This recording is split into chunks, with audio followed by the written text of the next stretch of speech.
અમદાવાદમાં એક વૃદ્ધ દંપતીને ડિજિટલ અરેસ્ટ કરવાનો જે કેસ છે, ડિજિટલ અરેસ્ટના કેસમાં પોલીસે 3 શખ્સોને ઝડપી પાડ્યા છે. દંપતી પાસે 11.43 કરોડ રૂપિયા પડાવવાના કેસમાં 3 ઝડપાયા. પાર્થ પટેલ, મેહુલસિંહ ચાવડા અને રોનિલ વેકરિયાની ધરપકડ. ટ્રાય અને પોલીસ અધિકારીના નામે પડાવ્યા હતા કરોડો રૂપિયા પડાવીને ઠગબાજોએ દંપતીને ગોંધી રાખ્યું હતું. આરોપીઓની પૂછપરછમાં ડિજિટલ અરેસ્ટના 5 ગુના ઉકેલાયા છે.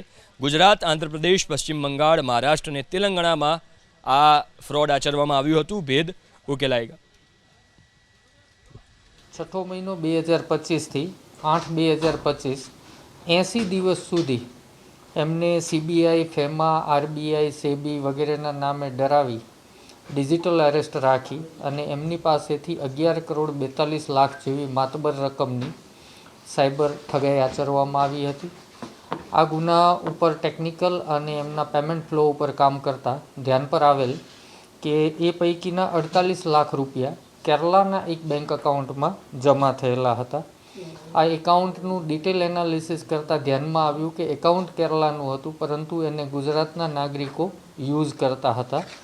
તો એ ગુનાના કામે 3 લોકોની ધરપકડ કરવામાં આવી છે. પાર્થ કનુભાઈ પટેલ, મેહુલ પ્રવીણસિંહ ચાવડા અને રોનિલ ઉર્ફે વેકર ઉર્ફે ડેન રાજેશભાઈ વેકરિયા.